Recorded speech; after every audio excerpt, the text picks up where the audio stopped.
Quelles sont les dépendances les plus nocives? Alcool, médicaments, sexe, drogue. Mon Dieu, c'est la drogue, c'est le suicide, c'est le... La drogue. La drogue. Le matérialisme. Les drogues.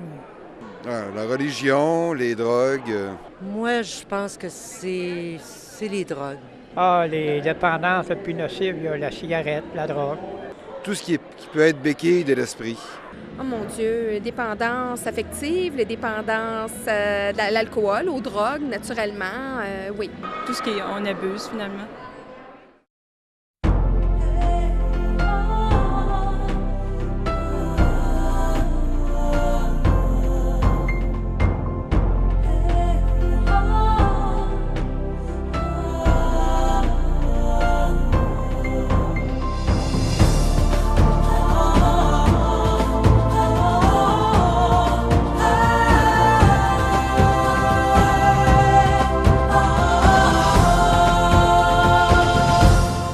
Mesdames, Messieurs, bonjour et re-bienvenue à l'émission L'heure de la bonne nouvelle. Dans le cadre de la série Jésus seul, aujourd'hui, nous abordons le thème Jésus, le seul libérateur.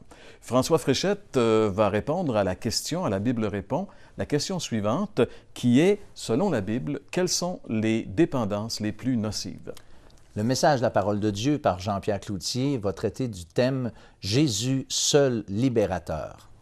Et à la chronique témoignage, on a le plaisir de recevoir cette semaine Caro. Caro, c'est justement cette chanteuse qui avait connu une grande popularité dans les années 60.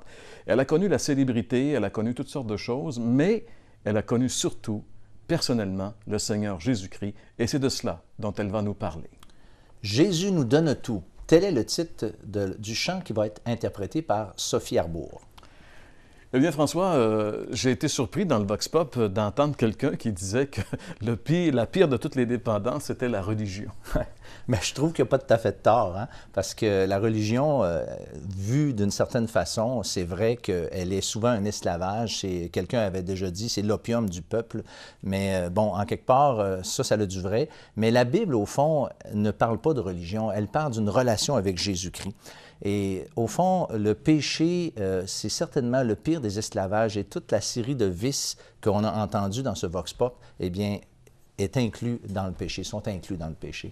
Et c'est intéressant parce que, bien sûr, si la religion, on peut la mettre dans le domaine des dépendances, bien, comme toute dépendance, il faut en être libéré. Et le seul qui peut nous libérer de la religion, parce que c'est pas facile d'en sortir, ni pratiquement, ni dans notre tête, eh bien, Jésus peut le faire. Il est venu d'ailleurs pour ça, pour rendre libres les opprimés. Et si vous voulez en savoir plus, demeurez avec nous, parce que c'est l'heure de la bonne nouvelle.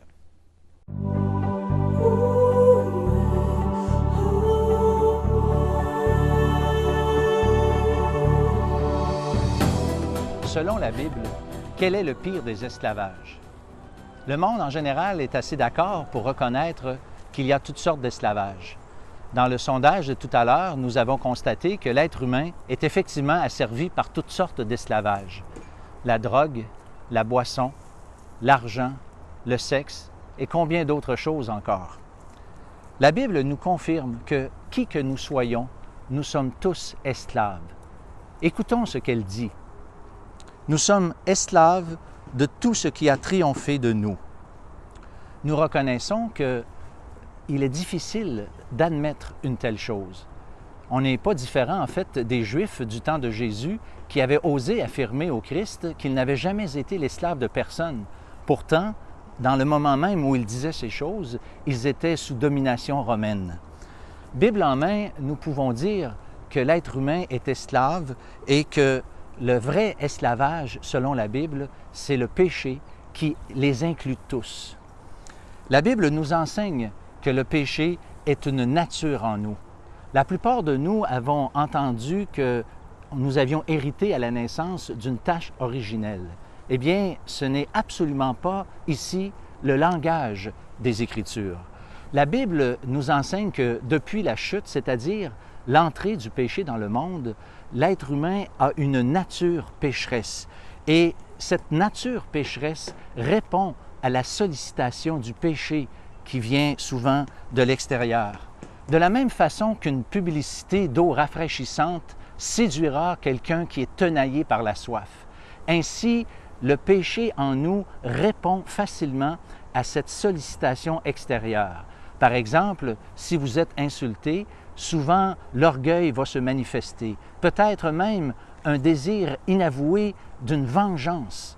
Voilà, mes chers amis, écoutez comment l'apôtre Paul, ce Juif, avait résumé cet esclavage. Voici ce qu'il dit. « Quoi donc? Sommes-nous plus excellents? Nullement, car nous avons déjà prouvé que tous, Juifs et Grecs, c'est-à-dire non-Juifs, sont sous l'empire du péché. » Nous affirmons donc que le pire des esclavages est le péché, que cet esclavage est si puissant qu'aucun homme ne peut en venir à bout. Seul le Christ est capable de nous en délivrer. Vous aimeriez approfondir votre réflexion suite à cette émission? L'heure de la bonne nouvelle vous offre gratuitement un exemplaire du Nouveau Testament, la brochure Que veut dire Jean 3,16 ainsi que le calendrier Bonne Semence. Pour recevoir le tout, écrivez-nous et faites-nous part de vos commentaires à l'adresse suivante. L'heure de la bonne nouvelle, case postale 1054 Sherbrooke, J1H5L3. Vous pouvez également nous joindre par courrier électronique hbn@abacom.com. L'heure de la bonne nouvelle vous invite à participer à l'un des nombreux déjeuners de l'espoir. Ces déjeuners ont lieu dans plusieurs restaurants réputés de la province et vous sont offerts gratuitement. Pour connaître les détails concernant l'endroit, la date et l'heure pour votre région, composez le numéro sans frais 1-877-537-7647.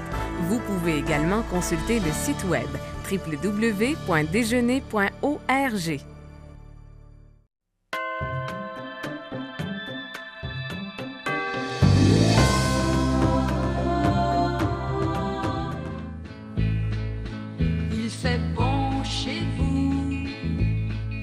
Ça sent bon chez vous.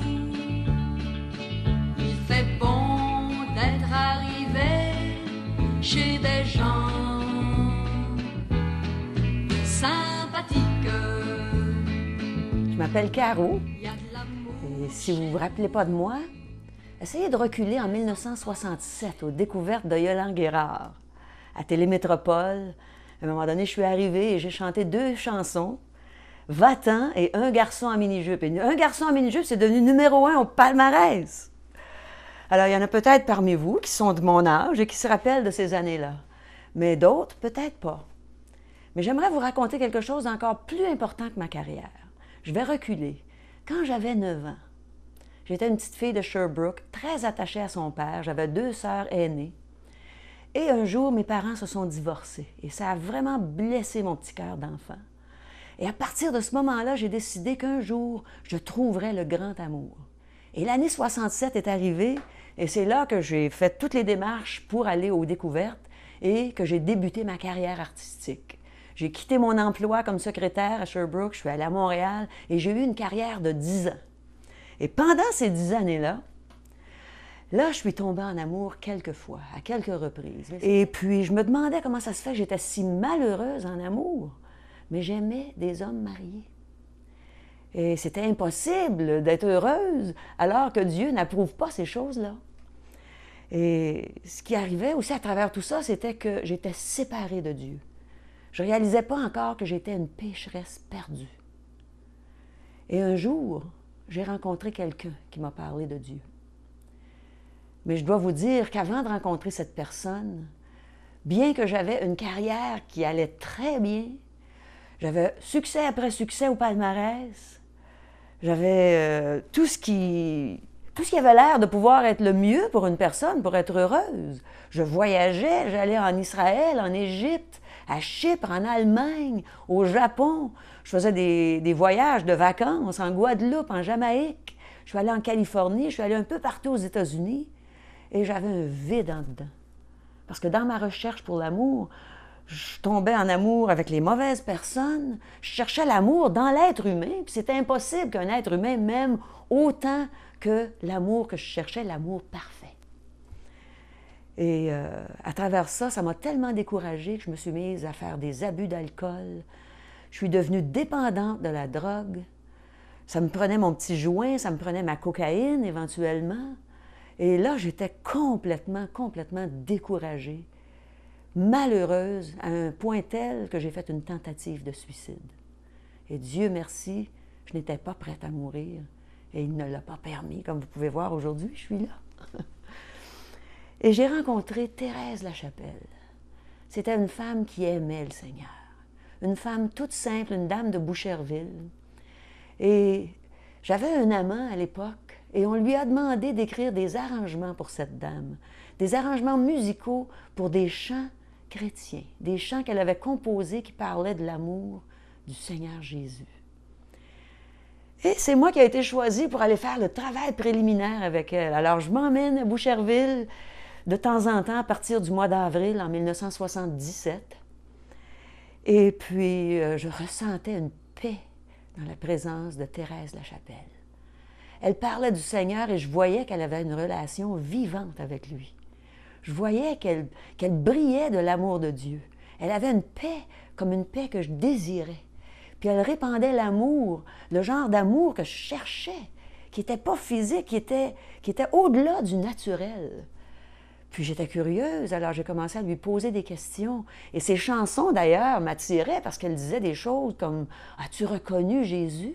As-tu le bonheur de l'avoir dans ton cœur? Es-tu devenu l'enfant de son Père? » Là, je disais « Comment devenir un enfant de Dieu? » Je pensais qu'on était tous des enfants de Dieu, mais là, elle m'a fait comprendre qu'on est tous des créatures de Dieu. Mais à tous ceux qui ont reçu Jésus, on peut devenir des enfants de Dieu. Et elle commence à m'expliquer que c'était pour moi, que Jésus était mort sur la croix, que ce n'était pas les clous qui le retenaient là, c'était son amour pour moi. Jésus, Dieu fait homme, Dieu lui-même aurait pu descendre de la croix comme ça, mais il est resté là jusqu'au bout par amour pour moi et par amour pour toi. Jésus a donné sa vie pour moi, puis avant de mourir, il a dit « Tout est accompli ». C'est là que j'ai compris que je n'avais rien à accomplir moi-même. Je n'avais pas besoin de faire des bonnes œuvres. Je n'avais pas besoin de souffrir pour gagner mon ciel. Jésus avait payé la dette en entier. Et tout ce que j'avais à faire, c'était de le recevoir dans mon cœur, comme mon Sauveur, comme mon Seigneur, comme mon Maître. Et un jour, Thérèse me regarde et elle dit « Caro, si c'était moi qui étais Jésus et que je te disais « Tu es perdu », et là, j'ai réalisé que j'étais perdue. J'ai réalisé que j'étais une pécheresse perdue, que c'était le péché qui me séparait de Dieu. Pourquoi j'étais si malheureuse? Et j'ai dit, Seigneur, sauve-moi. Mais en le disant, je réalisais que Jésus était le Sauveur. Pas juste le Sauveur du monde entier, mon Sauveur à moi. Et il veut être ton Sauveur à toi. Et cette journée-là, le 6 août 1977, j'ai accepté Jésus comme Sauveur, comme Seigneur. Il est devenu mon maître et j'ai dit, Seigneur, prends tout mon cœur. Et il l'a fait.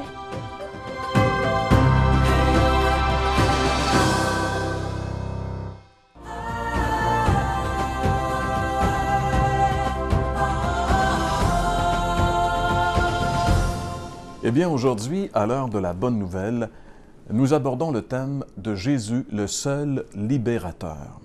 Le seul qui peut vraiment rendre libre quiconque. Quel est l'être humain aujourd'hui qui n'est pas dominé par le péché? Bien sûr, le mot péché est un mot qu'on n'emploie pratiquement plus aujourd'hui. Alors, j'aimerais peut-être illustrer avec certaines choses qui vont nous permettre de bien saisir ce que c'est cette notion de péché dont la Bible parle tant et dont nous ne parlons plus dans notre monde moderne. Vous savez, si on parlait un peu de la cigarette, par exemple. Alors, avec la dépendance de la cigarette, on peut avoir une idée de la dépendance du péché. Bon, alors on est jeune, on veut faire un peu comme tout le monde, on veut fumer pour s'identifier, mais ce qu'on réalise, c'est qu'après quelques jours, on devient complètement dépendant de cette substance, parce que la cigarette n'est pas anodine. À l'intérieur, il y a beaucoup de substances, bien sûr, dont entre autres la nicotine, qui est une drogue très puissante et qui provoque l'accoutumance rapidement. La plus belle preuve, c'est qu'après quelques années, lorsque les gens veulent cesser de fumer, ils réalisent une chose, c'est que c'est plus eux qui sont maîtres de la cigarette, mais que c'est la cigarette qui est maître d'eux-mêmes. Et c'est pas facile d'arrêter. Alors, il faut aller dans des thérapies, il faut mettre des patchs, il faut faire toutes sortes de choses pour se libérer de cette nicotine. Et finalement, fort heureusement, plusieurs finissent par s'en libérer. On pourrait parler de la même chose avec l'alcool, par exemple, la dépendance à l'alcool. Le mot « dépendance », c'est un mot qui a remplacé, dans notre langage politiquement correct moderne, le mot « esclavage ». La même chose avec l'alcool que la cigarette. On commence par prendre un verre de façon conviviale pour avoir du plaisir avec les amis, mais plusieurs personnes ne peuvent pas n'en demeurer là. Ils réalisent qu'après un certain temps, ils doivent absolument prendre de la boisson pour être capables de fonctionner. Et puis un jour, ils se réveillent, ils sont alcooliques. Ce n'est plus eux qui dominent l'alcool, mais ils sont dominés par l'alcool. Et encore là, on connaît que on sait très bien que pour être libéré de cette substance-là, c'est pas facile. Plusieurs personnes doivent suivre des cures de désintoxication parce que l'alcool intoxique et même après avoir été désintoxiqués, doivent continuer d'avoir des thérapies de groupe pour pouvoir se motiver à ne pas retomber dans cette mauvaise habitude-là. Donc, c'est un peu aussi, on voit avec l'alcool, un peu un parallèle avec la dépendance du péché. On pourrait parler de la drogue qui est la même chose. En réalité, les gens qui commencent à fumer un joint pour le fun réalisent qu'après un certain temps, ils sont devenus complètement esclaves de ces substances-là et ce n'est plus eux qui contrôlent la situation, mais ils sont contrôlés par la substance. Alors voyez-vous, le péché, si on parle de la cigarette, si on parle de l'alcool, si on parle de la drogue, on parle de dépendances qui sont très importantes et qu'on comprend bien. Mais la Bible dit qu'il y a une dépendance qui est pire que la cigarette, pire que l'alcool et pire que la drogue. C'est la dépendance du péché. Pourquoi c'est la pire de toutes les dépendances? Eh bien, pour au moins deux raisons. Premièrement, c'est parce que c'est une dépendance universelle. La Bible dit « tous ont péché et sont privés de la gloire de Dieu ». Donc, on est tous, qui que nous soyons, à quelque niveau que ce soit, on est tous dépendants du péché. Et deuxièmement, c'est une dépendance mortelle qui mène à la mort. La Bible dit « le salaire du péché, c'est la mort ». Donc, ce péché, et j'aimerais ici, parce que c'est une notion dont on parle beaucoup moins aujourd'hui, même pour certaines personnes, le mot péché est un archaïsme, un mot qui ne veut plus rien dire. Mais la Bible fait la différence entre le péché et les péchés. Les péchés, ce sont les conséquences du péché. Le péché, c'est un état. C'est un état, c'est une brisure qu'il y a à l'intérieur de tous les êtres humains. Prenons l'exemple, par exemple, du GPS, la position par satellite qu'on appelle le GPS. Il y a des bateaux, des grands navires qui sont dirigés en certains endroits uniquement par le GPS. Donc, c'est-à-dire qu'à partir d'un certain moment donné, c'est le GPS qui prend contrôle de la direction du navire. Mais admettons que le récepteur du GPS ne fonctionne pas bien. Il reçoit les bonnes instructions, mais ne peut pas les traduire correctement. Donc, la direction va être bien donnée, mais le navire va aller dans la mauvaise direction, toujours dans la mauvaise direction, parce que son récepteur GPS est défectueux. Eh bien, c'est un peu ça le péché dans l'être humain. Dieu nous envoie les bonnes directions, mais on ne peut pas bien les appliquer, bien les traduire, parce qu'il y a quelque chose de défectueux en nous qui doit être changé. Et c'est ça le péché. Et ce péché nous fait faire de mauvaises choses que la Bible appelle les péchés. Et ça, c'est très sérieux et très dangereux. Le Seigneur Jésus nous a mis en garde. J'aimerais lire avec vous ici un passage dans les Écritures, dans l'Évangile selon Jean, chapitre 8 et le verset 34. C'est Jésus lui-même qui nous dit ceci. Il dit « Vraiment, je vous l'assure, répondit Jésus, tout homme qui commet le péché est esclave du péché. » Jésus vient juste de nous le dire, vous savez, on ne joue pas avec le péché. C'est lui qui est le plus fort. Beaucoup de gens ont voulu le taquiner, ont voulu s'amuser avec le péché, mais se sont rendus compte éventuellement qu'ils avaient fait une mauvaise affaire. On ne joue pas avec le péché. Mais heureusement, il y a une personne qui peut vraiment nous libérer du péché. Il y a une personne qui peut nous affranchir de cette domination. Et cette personne, évidemment, c'est le Seigneur Jésus-Christ. J'aimerais vous lire ces paroles qu'il a lui-même prononcées alors qu'il était ici, qu'on retrouve aussi dans l'Évangile selon Jean, chapitre 8 et le verset 36. Il dit « Si donc c'est le Fils qui vous donne la liberté, alors vous serez vraiment des hommes libres. » Si donc c'est le Fils qui vous affranchit, vous serez réellement des hommes libres. Vous pourrez expérimenter la vraie liberté que seuls les croyants en Jésus-Christ peuvent expérimenter. Comment est-ce que Jésus peut nous promettre et même nous donner une telle liberté? Eh bien, tout cela s'est joué à la croix du Calvaire. La Bible nous dit que lorsque Jésus est mort sur cette croix il y a 2000 ans, il s'est passé quelque chose que même les plus grands cinéastes d'Hollywood ne peuvent reproduire parce que c'est quelque chose qui était invisible. Quelque chose que l'homme ne pouvait pas voir avec ses yeux, mais que la Bible révèle. C'est que lorsque Jésus est mort sur cette croix du Calvaire, il y a 2000 ans, tous les péchés de tous les hommes qui ont vécu sur la terre, du premier Adam jusqu'au dernier, ont été déposés sur lui. Et là, sur la croix, il a subi la juste et sainte colère de Dieu à la place de tous les pécheurs, dont moi je suis le premier, disait l'apôtre Paul. Nous sommes tous des pécheurs. Et Jésus a payé à notre place. C'est de cette façon-là qu'on peut obtenir le pardon de nos péchés. Mais c'est bien obtenir le pardon de nos péchés. Mais si on n'est pas libéré du péché, on va recommencer le lendemain. On ne pourra jamais s'en sortir. Alors Jésus nous a plus qu'acquéri le pardon du péché. Il nous a à la croix aussi donné la liberté à l'égard du péché. Si nous voulons vraiment connaître le pardon de nos péchés, nous devons croire que Jésus a porté sur la croix nos péchés, qu'il est mort pour nos péchés. Et lorsqu'on croit que Jésus est mort pour nos péchés, on obtient le pardon, la vie éternelle. Mais pour être libéré, pour pouvoir jouir de la liberté que Jésus offre à l'égard du péché, nous devons croire que lorsque Christ est mort sur la croix, nous sommes morts avec lui.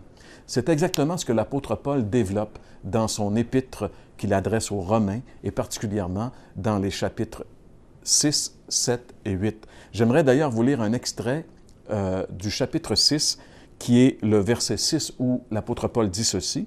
« Comprenons donc que l'homme que nous étions autrefois a été crucifié avec le Christ, afin que nous ne servions plus le péché comme des esclaves. » Comprenons donc, Paul s'adresse à la compréhension de l'être humain, il s'adresse à la compréhension de ceux à qui il écrit. Nous devons croire, nous devons par la foi, bien sûr c'est un geste de foi, c'est-à-dire nous devons accepter ce que Dieu déclare. Dieu nous dit que lorsque Christ est mort, je suis mort avec lui, je dois le croire et vivre en fonction de cette réalité.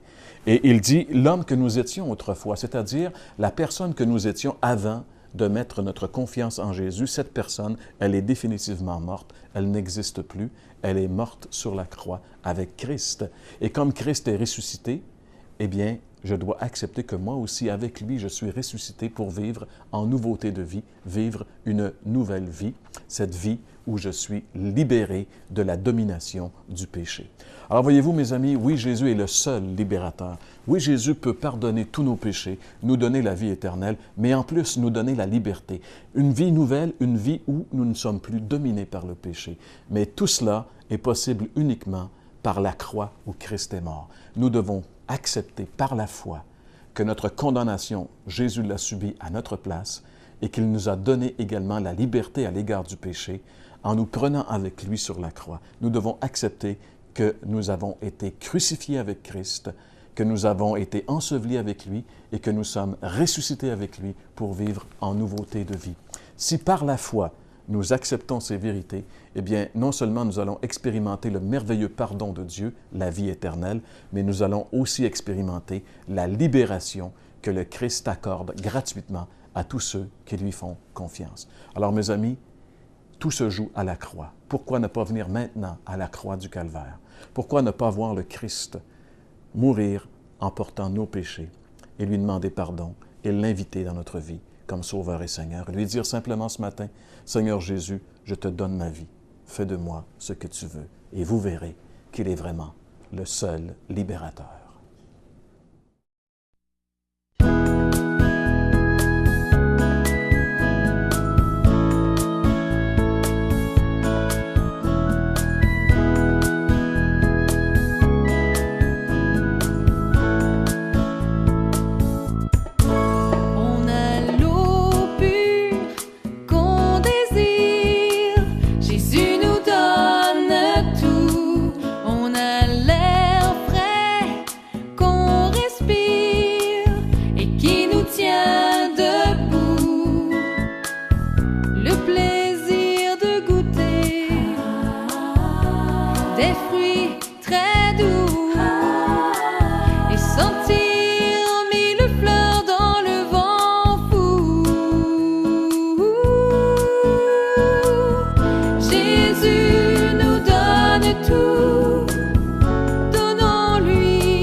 Merci beaucoup, Sophie Arbour, pour ce merveilleux chant.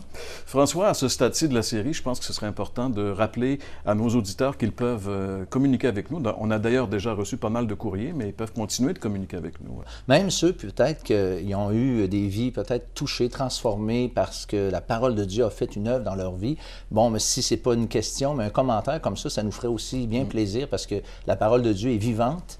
Et puis, lorsqu'on la lit, lorsqu'on est confronté avec ces vérités, eh bien, ça change une vie. En tout cas, moi, ça a changé la mienne et puis de des milliers de personnes, en Absolument. La Bible nous dit que la parole de Dieu ne retourne pas à Dieu sans avoir accompli ses desseins. Alors donc, n'oubliez pas d'ouvrir votre Bible. Si vous n'en avez pas, eh bien, on va vous donner gratuitement un Nouveau Testament. Écrivez-nous et soyez avec nous la semaine prochaine pour une autre émission de l'heure de la bonne nouvelle. Vous aimeriez approfondir votre réflexion suite à cette émission? L'heure de la bonne nouvelle vous offre gratuitement un exemplaire du Nouveau Testament, la brochure Que veut dire Jean 3,16 ainsi que le calendrier Bonne Semence. Pour recevoir le tout, écrivez-nous et faites-nous part de vos commentaires à l'adresse suivante. L'heure de la bonne nouvelle, case postale 1054 Sherbrooke, J1H5L3. Vous pouvez également nous joindre par courrier électronique hbn@abacom.com. L'heure de la bonne nouvelle vous invite à participer à l'un des nombreux déjeuners de l'espoir. Ces déjeuners ont lieu dans plusieurs restaurants réputés de la province et vous sont offerts gratuitement. Pour connaître les détails concernant l'endroit, la date et l'heure pour votre région, composez le numéro sans frais 1-877-537-7647. Vous pouvez également consulter le site web www.déjeuner.org. L'heure de la bonne nouvelle tient à remercier le Manoir Bricky.